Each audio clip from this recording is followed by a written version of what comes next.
이번 주에 주목해야 할 투자 정보 업데이트 해보셔야겠죠. 김장열의 투자 업데이트, 유니스토리 자산운용 김장열 투자전략본부장 모셨습니다. 본부장님 안녕하세요. 안녕하세요. 네. 네. 이렇게 왔다 갔다 하면서는 뵀는데 네, 그렇죠. 방송으로는 처음 같이 그렇습니다. 진행을 하게 됐습니다. 영광입니다. 잘 부탁드리겠습니다. 네. 자, 먼저 시장 전반적인 상황들 보겠습니다. 지금은 사실 이제 부담이 굉장히 많이 낮아진 구간이긴 한데 네네. 첫 번째 고기비 FOMC. 네, 그렇죠. 이번 이제 주죠? 물가 이야기가 다시 나오고 네.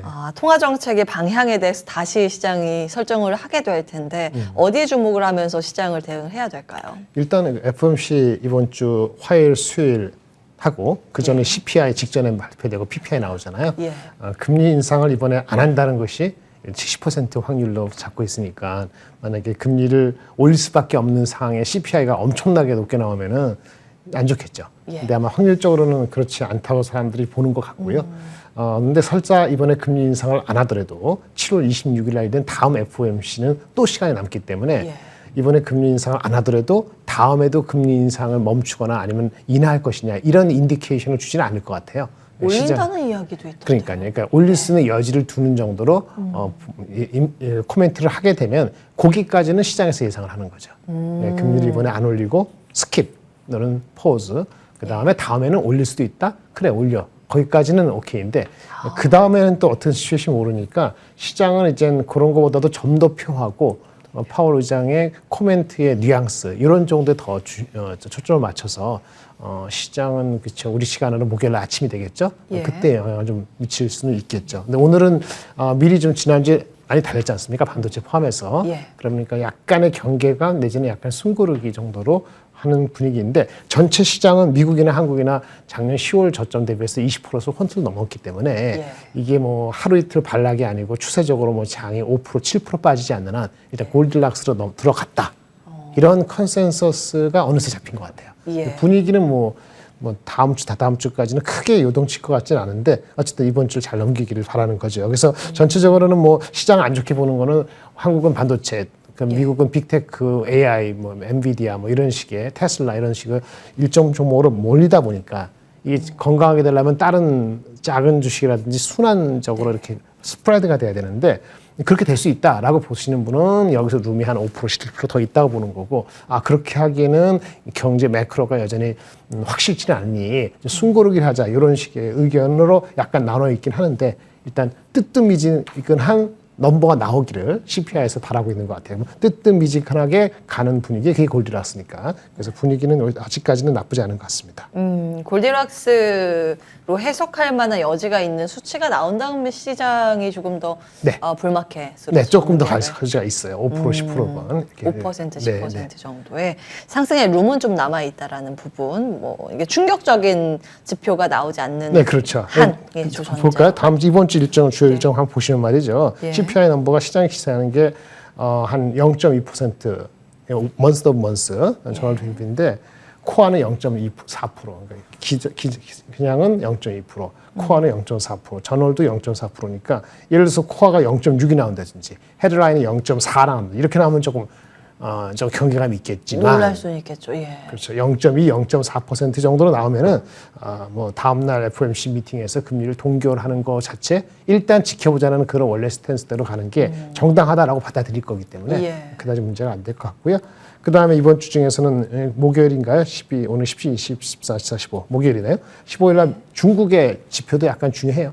중국의 지표들이 나쁘게 나오는 게 좋습니다. 왜요? 이미 부양책. 나쁠 거라 알고 중국 시장을 중국에 대한 지표에 대해서는 지표 자체에 대한 기대 심리는 낮아져 있거든요. 중국 리오프닝 관련되는 주식도 안 좋았잖아요. 어차피 안 좋아진 거 보시면은 뭐 산업 생산이고 소매 판매, 고정 생산이고 전월 대비 다 내려가는 걸로 잡혀 있는데 예.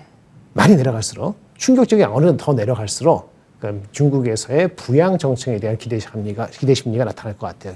지표 나쁘면은 보통 한 1개월에서 3개월 사이에 액션이 있기 때문에 예. 6월 달에는 액션이 없어도 중국 중앙 정부보다도 지방 정부 각각의 자율적인 그 액션이 있을 가능성이 7, 8월에 있을 수 있어서 주가는 이미 그 중국에 대한 위크 넘버를 반영했기 때문에 나쁜 넘버가 나오는 걸 차라리 다음 주에 나쁘지 않다 이렇게 역발상적으로 말씀드릴 수 있을 것 같아요. 예. 그러니까 이 지표가 나오면 해석하기에 나름이기 때문에 그 기준을 삼는 게 굉장히 중요합니다. 어떨 때는 지표가 잘 나와야 시장 분위기가 이제 환호하는 분위기로 가는데 중국 지표 같은 경우 이미 망가질 것이라는 컨센서스가 형성이 돼 있기 때문에 최악의 이런 안 좋은 지표가 나올수록 시장은 그 다음에 뭐 정부 부양책에 대한 기대다라고 엮으면서 오히려 더 환호할 가능성이 있다라는 부분 이 정도만 이제 기억을 해주시면 되겠습니다. 전반적으로 중립 이상으로 예, 네. 이제 매크로를 맞춰서 보시는 것 같고요. 이슈 하나하나 보겠습니다. 애플의 그 MR 헤드셋 네. 공개가 되면서 비전 예, 이야기가 많습니다. 이 비전 프로라는 네. 건데 공간 컴퓨팅 시대가 개막했다는 평가, 가격 이야기도 있기도 하고 이게 이제 대중화가 과연 되는 것인가에 그렇죠. 대한 논란도 좀 있는 것 같은데 어떻게 평가하고 계십니까? 일단 그 써보신 분이 많지가 않고 예. 근데 써본들 사람마다 느낌이 다르기 때문에 써봤다고 해도 해결되는 게 아니에요.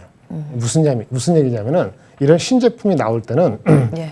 내가 써보고 괜찮다, 내가 써보고 불편하다 이런 걸 벌써 선입관을 가지고 들어간 거기 때문에 애플에 완전히 열광하시는 분은 어떤 예. 가격, 600만 원이 500만 원이 아니고 5천만 원을 사는 분은 계시죠.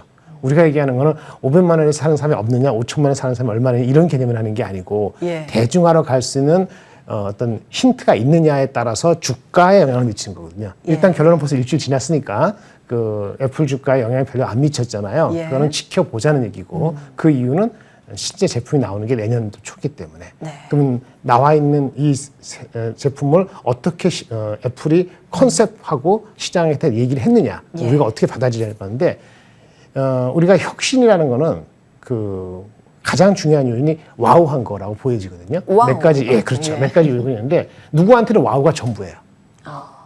불편하고 뭐 가격이건 뭐 남한테 보여줄 관계없이 나만 만족스러우면 나만 좋으면 좋은 이런 사람이 있죠. 근데 그 사람이 전 세계 뭐 100명 중에서 30명은 아니지 않습니까? 그러니까 그런 사람들 말고도 와우한 요인이 중요하지만 그거 못지않게 또는 그거 다음에 필요로 하는 다른 요인이 있죠. 그 뭘까? 편리해야 돼요. 편리의 반대말은 불편한 거, 절대적으로 불편한 게 있으면 그게 이제는 과락이 되면은 와우가 약해지거든요. 예, 그런 요인이 편의성이고 세 번째는 과시성. 이제 많이 들었는데 과시성은 돌아다니면서 누구한테 보여줄 수 있어야지 되거든요. 그래야지 그것이 확산이 됩니다. 집에 있는 냉장고, 세탁기가 그렇게 와우하지 못하는 것, 와우하다 하더라도 과시하지 못하기 때문에 혁신이 적거든요. 우리 아이폰이건 아이패드건 뭐 에어팟이건 뭐 이런 조그만 것들은 처음에 가격이 비싸다 불편하다 했는데 결국은 뭐냐면 퍼지는데 핵심은 과시할 수 있었기 때문에. 예. 물론 그 다음에 마지막으로는 가격대가 대중적으로 떨어져야 돼요. 대중적으로 떨어진다는 거는 500만 원이고 1000만 원이고 사겠다는 사람 말고 그 다음을 떠먹는 사람들한테 어필될 수 있는 가격대가 떨어져야 되는데 이번에 보셨죠? 와우한 건 누구나 이구동성이죠. 왜? 예. 컨셉을 잘 잡았어요. MR, VR이 아까 앵커님 말씀하셨는데 다 그렇게 알고 있죠. 예. 메타가 나온 퀘스트 때문에. 근데 개념을 잡겠죠. 데스크탑, PC, 모바일 PC, 휴대폰. 그 다음에 이제는 공간에 관계없이 당신이 어디 있든 간에 공간을 우리가 열어드립니다. 그런 개념으로 컨셉을 잡았기 때문에 마케팅 툴일 수도 있지만 실제 그렇게 할 수 있는 컨셉을 해줄 수 있는 기술이 총합돼야 되거든요. 기술이 내가 있어. 다 보여줄게 하는 개념을 했기 때문에 와우한 게 된 거죠. 그런데 여기서 편의한 거는 안경이라든지 이런 게 좀 편의성이 떨어지잖아요. 예. 무거운 것도 있고 그게 좀 아쉬운 거고 그다음에 돌아다니기 어렵죠. 배터리 때문에. 예. 그다음에 가격도 좀 비싸잖아요. 그러니까 반쯤 혁신의 반쯤은 성공했는데 어떻게 될지는 좀 까리까리한 거라고 결론을 짓게 되고요. 그래서 우리가 혁신이라 할 때는 100명 중에서 2명, 3명 정도가 이거를 채택하게 되면은 주가는 반응을 아주 세게 합니다. 이렇게 겹치면 될 것 같아요. 주면 100명 중에서 예. 2명, 3명 실제 돈 주고 사면 되는 거고 아니면 아닌 거죠. 그래서 우리가 그런 개념에서 2.5%를 하면은 스마트폰 시장이 한 13억 개거든요. 예. 13억 개 중에 2% 하면 3천만 대예요. 우리가 가장 혁신된 스마트폰이 뭐죠? 폴더블 폰이죠. 예. 폴더블 폰이 아직 3천만 대가 안 되고 있어요. 내년에 3천만 대 되고 있거든요.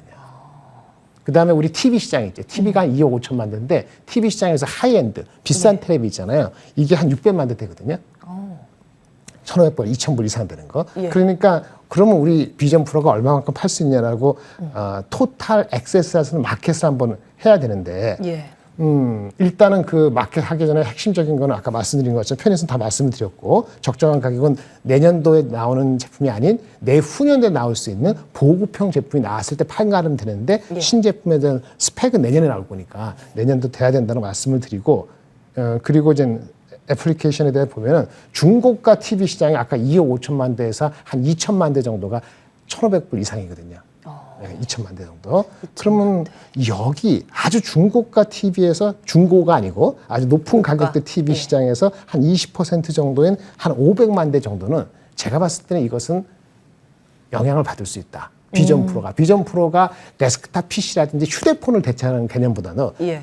PC나 이런 거를 옮겨둘 수 있는 영향이 되지만은 예. 영화 보고 텔레비에서 엔터테인먼트 되고 상당히 많은 엔터테인먼트 요소가 들어가고 직관할 수 있는 거, 스포츠 직관을 집에서 할 수 있는 거 예. 이런 개념에서 응용될 가능성이 높거든요. 그러면 사실은 하이엔드 TV 시장을 프로젝션 TV 이런 쪽을 영향을 미칠 가능성이 있어요. 예. 그래서 한 그 시장 정도 할 수 있는 시장을 한 400만 대, 500만 대 되면은 400만 대, 500만 대가 언젠가는 애플이 차지할 수 있는 거라 보면은 지금 애플의 연간 매출의 한 4% 정도가 됩니다. 4%. 그게 가능하다라면 주가는 그 정도는 올라갈 수 있어요. 플러스 알파로 4%. 그렇죠. 예. 근데 지금 생산할 수 있는 캐파가 100만 대가 안 된다 하더라고요. 연간. 왜냐하면 이거 만들 때 디스플레이가 중요한데 디스플레이 누가 만드는지 아세요? 소니가 만들거든요. 그러니까 소니가 생산할 수 있는 게 연간 100만 대가 안 된다는 걸 봤을 때는 애플도 초기 시장에서는 한 100만 대 이상 팔기는 어렵다고 생각을 한 것 같아요.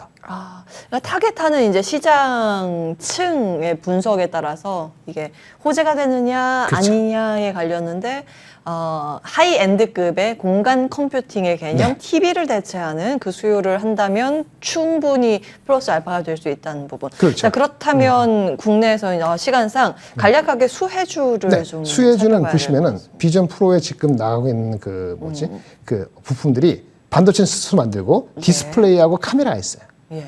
카메라인데 카메라 모듈은 다른 업체가 하고요. 여기에 3D TOF 센싱 모듈이 있는데 LG 이노텍이 수혜를 받고 있고 LG 우리가 주목하는 건 디스플레이예요. 디스플레이가 아직은 가장 코스트를 많이 차지하거든요. 이게 3,500불인데 실제 코스트는 2,000불 이하라는데 40%가 디스플레이인데 아쉽게도 아까 핵심적인 OLED 온 실리콘이라고 하는 마이크로 OLED는 소니가 하고 있거든요. 그래서 LG는 뒤에만 하고 있는데 아까 말씀드린 소니가 캐파가 한계가 있거든요. 내년도 되면은 양산의 본격화 됐을 때는 LG 디스플레이 또는 삼성 디스플레이가 갖고 있는 올레도스 비슷한 올레도스 개념으로 돌아갈 수 있기 때문에 LG 디스플레이, 삼성 디스플레이가 내년도부터 본격 양산화될 때는 수혜가 여기까지 확대될 가능성이 있다라고 열어두시고 바라보신다면 LG 디스플레이는 잠재적인 포텐셜이 있는 거고 LG 노텍은 카메라 모듈 시장으로 들어가게 되면은 그때는 수혜가 본격화 될 것이고 지금은 3D TOF 정도니까 지금 주가는 적정하다 이렇게 말씀드릴 수 있습니다. 예. 이 디스플레이가 굉장히 중요하군요. 이런 헤드셋 기기에도 지금 사실 이제 애플이 원하는 고사양까지 그렇죠. 양산이 힘들어서 지금 당장 이제 양산을 못하고 6개월 뒤에 볼 수 있는데 이제 디스플레이가 앞으로 이런 웨어러블 기기 혹은 전기차에도 많이 필요하기 때문에 이쪽에 투자의 기회가 굉장히 많은 것 같습니다. 앞으로 좀 깊게 살펴보면 또 도움이 되지 않을까 싶습니다. 오늘은 여기에서 정리합니다. 유니스토리 자산운용 김장열 투자전략본부장과 함께했습니다. 본부장님 말씀 고맙습니다. 네, 감사합니다. 네.